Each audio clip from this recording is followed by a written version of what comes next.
The world of vintage watches can sometimes be a shady place. If you've been in the watch collecting community for a while, then I'm sure you've heard of some horror stories of someone buying a watch, particularly and usually a Rolex watch, because it happens to be most prevalent with Rolex watches due to their popularity and, their liquidity. But you hear these stories of people getting a watch that's vintage and maybe they didn't buy from a dealer that they trust and they didn't ask enough questions, and then later they go to find out when they send their watch to perhaps the Rolex service center that the watch is not what they thought it was. In this video, I'm going to be covering some things that show the dark side of buying vintage watches that you need to look out for. Before we do that, guys, please do not forget to go over to my new watch trading website, chronograbs.com, where you can buy and sell watches at 0% commissions and 0 listing fees. We have hundreds and hundreds of watches now and thousands of users, and we're getting so much traction. It's been a lot of fun, and there's really no cost for collectors. So make sure to go out and check out chronograbs.com today. So the first thing that we need to watch out for is papers that are not really authentic with vintage watches. Now, let me explain. There was a period of time in especially South America where dealers lost their license. Rolex authorized dealers in South America lost their license, and with that, certain things happened. Back in the day, decades ago, Rolex dealers had things like punches where they would actually punch or stamp the warranty papers with holes in the card, and then it moved on to actual kind of ink stamps. And what happened, pretty much, this is rumors, there's not any kind of hard proof of, where did these machines go, but kind of the rumors are that these things traveled to parts of the world, and then over the course of time, blank papers also followed, and these stamps have been used on the cards. Now, it can be really difficult to determine if this has happened with a particular warranty card or really paper at that point, because the machines, the punches were real, and so they were able to put real stamps. Now, I guess in the grand scheme of things, it probably doesn't really matter a ton. I mean, I would never condone anyone do this, but it can be really difficult to prove, and Rolex record keeping decades ago is not what it was today, and that is holding true across other brands as well. So this is something you do have to look out for. If something doesn't seem quite right, maybe the papers seem a little bit too new for a 60, 70-year-old Rolex watch, this is something that you need to take precaution. And also, once again, trust the dealer, really buy the dealer over the watch, because proper dealers are going to put in the time and energy it takes to vet where the watch is coming from and do the due diligence for you. So that's the first thing to look out for. Now, the next thing, and this happens all the time, I see it all the time, and this is serials being rubbed off. Now, if prior to the serials being engraved on the rehaut, the serials were between the lugs. Now, there's a couple of reasons why the serials could be rubbed off. The first thing is pretty obvious. People rub off the serial because they don't want to track it.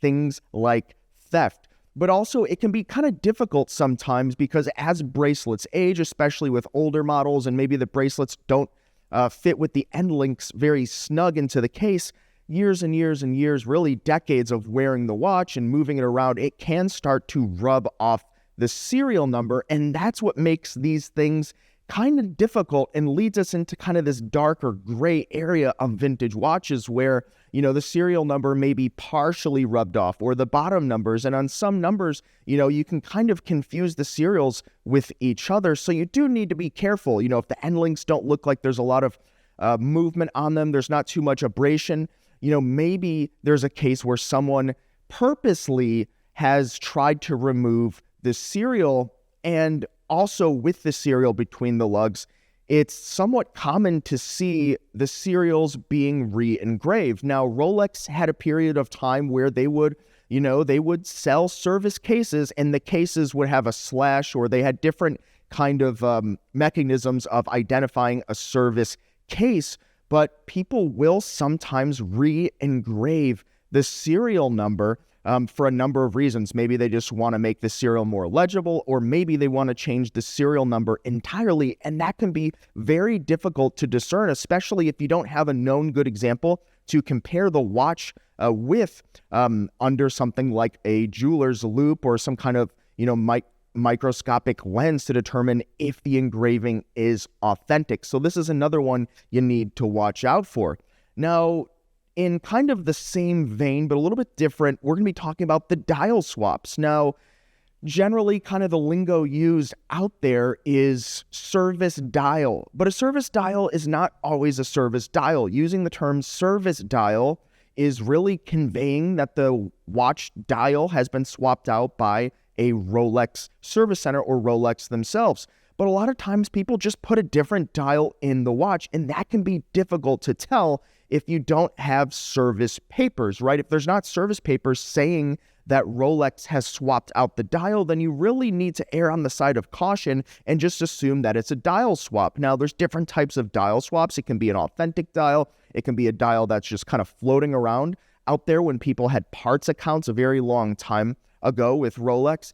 But sometimes these dials are just aftermarket, or they're repainted, or maybe the particular dial doesn't really belong to the watch. Maybe they're trying to retrofit a dial from a different date just into, for example, like a two-tone dial into a stainless dial, or a dial that only came on gold into a two-tone watch. There's so many different ways that this is done. Especially, it's very common that if someone finds like a really great dial in one example of a watch, but the case is just kind of beat up, they'll take that dial and put it into a fresher case, maybe also swap the movements and things. And this is something that happens all the time, and it's just so difficult to really tell what happened here with vintage Rolex watches. Now, with these dials, it's also somewhat common, though it's become a little less common because people are really more educated on this because, we're watching YouTube, we're listening to people that spend a lot of time doing this, and, people have really great ways of determining and kind of collaborating out there, especially in the vintage watch community, to tell. But people used to bake dials, or they had different kind of methods of faking patina. As you know, the patina is something that can happen with certain types of dials. As they age, they start to develop kind of a brown color, or something with like the two-tone, what came before the ceramic bluesy sub. But kind of with the two-tone subs, they would develop a patina, and the dials would change from, that blue to like a purple, or even sometimes a turquoise. And there are methods. You can go out there on the different forums, and there's people talking about how to change the dial color using kind of like low levels of heat or different variations of UV light. I'm certainly not someone that's an expert in everything that they're doing here, but you can look it up and kind of refresh your memory there if you've looked into this in the past. People bake these dials, and you need to be careful. But also, these things can happen naturally. And so generally, the more that the watch is consistently aged can be more of a telltale sign, but sometimes these things just age on the dial consistently across. So it can be so difficult to tell. And that's where some kind of unscrupulous or shady dealers can kind of come in and represent something that maybe isn't what it seems. Now, another thing, and this is going to be kind of a give or take. Some people don't mind. Some people like it, especially if you want to wear it. Maybe you like it. But this is going to be the recut chamfers. Now, this is something that you don't really see on Rolex watches anymore, but, essentially most Rolex watches used to have these chamfers, and the chamfers are pretty much just these edges on the lugs that kind of gave it that extra, I would say really presence, but extra depth on the wrist. There'll be a picture here, but there are companies based in Asia that will, kind of reshape the case. And I'm not going to say who represents these watches as being unpolished, but there are, maybe some people that are maybe not as knowledgeable. Maybe they didn't know who they were buying it from, and they'll try to represent these vintage Rolex watches as being unpolished. And so this is another one where it's like you really need to compare the watch against a good example, or have held thousands and thousands of these things to be able to determine if the watch is unpolished. Now, I've even heard of stories and heard of people actually putting some metal back on the case and like really actually taking these things to the extreme when like reshaping the case to try to make it seem unpolished. But that's just another reason you gotta buy the dealer and not necessarily the watch. And that takes us into a last one, which is kind of a pet peeve for me.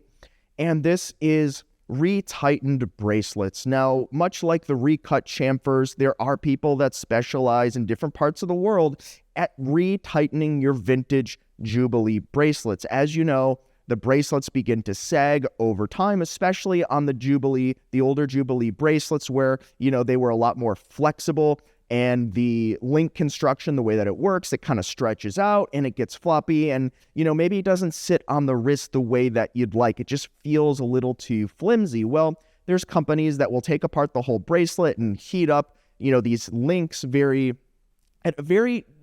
lowly, just enough so that they can kind of make the metal more pliable and bend it with needle nose pliers. And they, essentially rebend the links of, parts or all of the bracelet. And the issue that I have with this is that it actually ends up making the bracelet a little bit too tight. If you have a bit of a smaller wrist, well, the way that they tighten it on the end links often is just so tight that it's almost like it's increasing the lug to lug, at least how it wears on your wrist. And the bracelet kind of develops these angles where it just doesn't sit flush on the wrist of a smaller wrist. So this is another one that happens all of the time. It may not be a big deal for you, but for those of you that at least maybe want to buy a vintage Rolex watch that's not been messed or meddled with a whole lot, this is something to look out for, or maybe even ask the dealer.